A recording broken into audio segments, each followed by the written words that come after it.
सतगुरु जोगी पीर धाम से समझेंगे कि अपने आप का ध्यान रखना या अपने मानव देह का ध्यान रखना कितना ज्यादा जरूरी है। अगर जिंदगी में संसार के भी सुख मानने हैं और जहाँ भगवान के भी सुख मानने हैं, तो अब ये मानव शरीर जो देवी देवता पाने को तरसते हैं वो हमें मिला है, जिसमें नर स्वरूप प्रभु रामकृष्ण अवतार लेते हैं वो हमें मिला है। गुरु पे साधु संत भी धारण करके परोपकार लोगों का कल्याण करते हैं वो हमें मिला है। और वो क्षीण भंगुर है, कभी भी उसकी मृत्यु हो सकती है, लेकिन आज हम जिंदा हैं।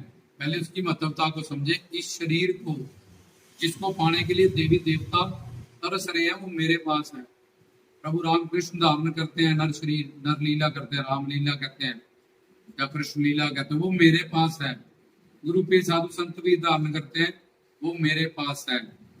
तो ये हीरा जन्म है, अनमोल जन्म है। अब मैं पड़ोसी से प्यार करती हूँ क्योंकि यहाँ से स्वार्थ पूरा हो, उसके बाद नौकरों से, उसके बाद दोस्तों से, उसके बाद बच्चों से, उसके बाद माता पिता, उसके बाद पति पत्नी, अब इससे आगे चलो ये उसके बाद शरीर। मैं अपने शरीर, जब हम बीमार होते हैं हम भी तब हमें पता लगता है कि यार तंदुरुस्ती की क्या वैल्यू है।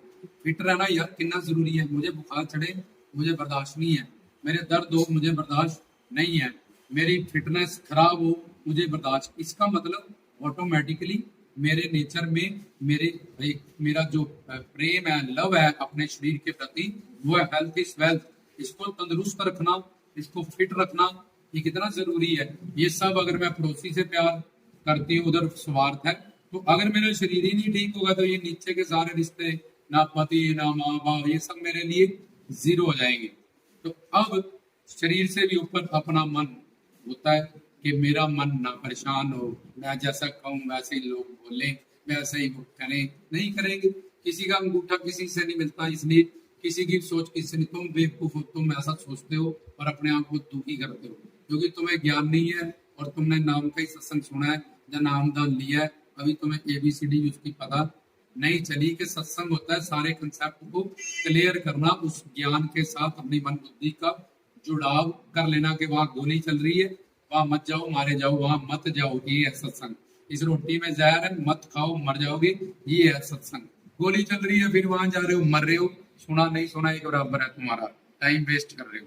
तो उससे भी प्यारा तुम्हें अपना शरीर है, फिर मन है, फिर बुद्धि है। अगर अब तुम इनसे प्यार कर रहे हो, पड़ोसी से, बच्चों से, इनसे, तो उससे भी ऊपर का रहेगा तुम्हारे खुद का, तुम्हारा अपना शरीर का। कुछ बीमारियां तो प्रारब्ध जन्म तुम्हें हो सकती हैं कि पोलियो हो गया बचपन से अपने, पर बाकी माँ के पेट से किसी को कोई बीमारी नहीं थी, ना कोई मोटा था ना कोई पतला था, एकदम फिट पैदा किया। इतना कोमल शरीर होता है, कपड़े पहनाओ, पहला कपड़ा ये वो भी तंग होता है बच्चा उसमें भी, क्योंकि उसका इतना कोमल शरीर होता है, उसको उस कपड़े से भी चुभन होती है, उसके पास कोई कपड़ा नहीं होता। पर रेशमी पहनाओ जी, ये पहनाओ, क्यों बेचारा वो 84 लाख का उसको कष्ट भोगना है, पहले माँ के पेट में उसने भोगा, अब वो सिर्फ रो सकता है, उसको मच्छर काटे, उसको दुख हो, उसको तकलीफ हो, कुछ नहीं बता सकता हो, तुम कोई मर्जी लपेटो, उसको वो तंग ही करता है। लेकिन फिर भी उसको प्यार के कारण, ठंड और उससे बचाने के कारण हम ऐसा करते हैं, हमारी ड्यूटी लगी है घर परिवार। हम जो बात समझा रहे हैं कि ये मानव शरीर उस दर्जे में सबसे ज्यादा अपने आप से प्यार करो, अपने शरीर की प्रवृत्ति को पहचानो, कुछ भी इसको डस्टबिन समझ के मत इसमें फेंकते जाओ, नहीं तो तुम्हारा संसार भी बर्बाद होने वाला है। और करतार की तो जैसा भोजन वैसा भजन, वो तो कोई बात ही नहीं बनी। बैठोगे गैस बनी है, एसिडिटी बनी है, हाय दर्द हो रही है, हाय ये हो रहा है, ये बीमारी लगी है। तो ये सब चीजों का ध्यान रखो, इस मानव चोले की महत्वता को समझो। ये खत्म हो जाएगा तो कुत्ते बिल्ले बंदर सुअर ये बनोगे। ये देह का ध्यान रखना संसार के लिए, अगर तुम संसारी हो तब भी बहुत जरूरी है। जो चीजें गाया तो शुगर होगी, मीठा नहीं खाना, डॉक्टर ने कहा लड्डू नहीं खाना भाई, लड्डू पेड़ा नहीं खाना। दुकान पे गया, डॉक्टर ने मना किया लड्डू पेड़ा नहीं खाना, तो ऐसा मिल्क केक है, हाँ। तो डॉक्टर ने कहा यार फिर तेरी शुगर बढ़ गई है। बोला जी डॉक्टर साहब मैं लड्डू पेड़ा खाता है, अब मैं मिल्क केक खाता हूँ। अब वही मिल्क केक खाए, बर्फी खाए, कुछ कहे, सब में मीठे। तो जो नहीं खाना वो नहीं खाना है, बोले उसको इस रूप में नहीं दूसरे रूप में तुमने खाना शुरू कर दिया। इस तरह से अपने शरीर की प्रवृत्ति समझने के बाद कि मुझे ये, अगर मैं पति से, बच्चों से, संसार, ये सारा प्यार मेरा जीरो है, अगर मैं अपने आप से भी प्यार नहीं करती और इस मानव देह की हत्या कर रही हूँ, और अगर मैंने 70-80 साल जीना है वो भी मैं बेटंगा होके जी रही हूँ, मोटा तो एकदम मोटा, पतला तो एकदम पतला, इन सब चीजों को मैं नॉलेज प्राप्त करूं आयुर्वेद की, अपने शरीर की प्रवृत्ति की, और उसके हिसाब से हवा पानी, एक रोटी खानी है बस पेट 10 फुलके, ना हवा की जगह रही ना पानी की, डकार आगे भगवान तुझे कह रहा है कि बस कर, कितना खाएगा और जगह नहीं है तेरे पेट में, तब भी लोग आने के बाद, डकार के बाद भी वो खाते रहते हैं और खाओ, वो संकेत है कि बस तेरा पेट भर चुका है, अब हवा पानी की जगह बची है, तो हवा के लिए भी जगह रहने दे। प्राण अपान उदान समान व्यान, ये 5 तरह के प्राण है, और 70% बॉडी में पानी है, उसके भी आधा पौना घंटे बाद पानी पिए, ताकि जड़ अग्नि पूरी रोटी को बचाए, चबा चबा के रोटी को खाएं। ये 32 दांत इसलिए अगली मशीन फिर जवान रहेगी, बुढ़े तो ने 2 बार ऐसे चबाई फेंक दी, ये किसको काम करना पड़ा है, सारा डाइजेशन सिस्टम हो, अब एक कार चलती जा रही है, करती जा रही है, और ज्यादा लोड उस पर पड़ रहा है, वो जल्दी बुढ़ी होगी, जितना उसका शरीर 70 साल में, वो 40 साल में बुढ़ा आ जाएगा बंदा, तो उसको चबा चबा के खाएं ताकि अगली मशीन न्यू रहे उसकी, उसका काम कम हो जाए, हल्का फुल्का खाएं, नॉन वेज खाना महापाप होता है, कभी ना खाएं तामस आहार, क्योंकि वो 2-3 घंटों में बसते हैं, पचते हैं, और प्लस वो तामस गुण से हमारी मन की वृत्तियों को भी खराब करते हैं, और हम महापापी भी बन जाते हैं। तो इन सब बातों का हमें ध्यान रखना है।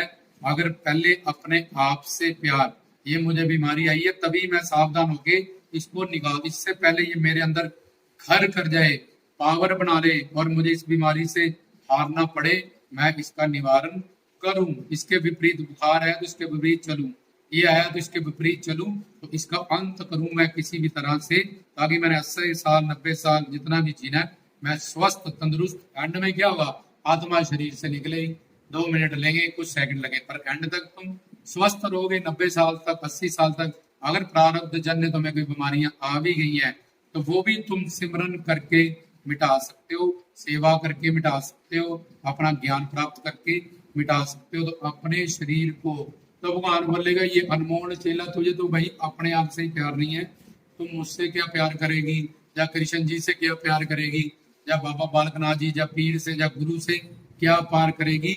इसी शरीर से भगवान की भक्ति की जाती है, उससे प्यार किया जाता है, उसको समर्पण किया, तो इसी से घर परिवार तो दोनों में ही तेरा जीरो रिजल्ट है। तो ना संसार में कुछ प्राप्त करेगा, ना ही अब शिवनाथ सेवा पे बैठेगा, तब भी शरीर बैठेगा तो सिमरन से कोई रिजल्ट तो मिलना नहीं, बस नींद आ जाएगी, आलस सुस्ती, धीरे धीरे बस बुझ जाएगा, जाएंगे सो जाएगा, जब बैठ जाएगा।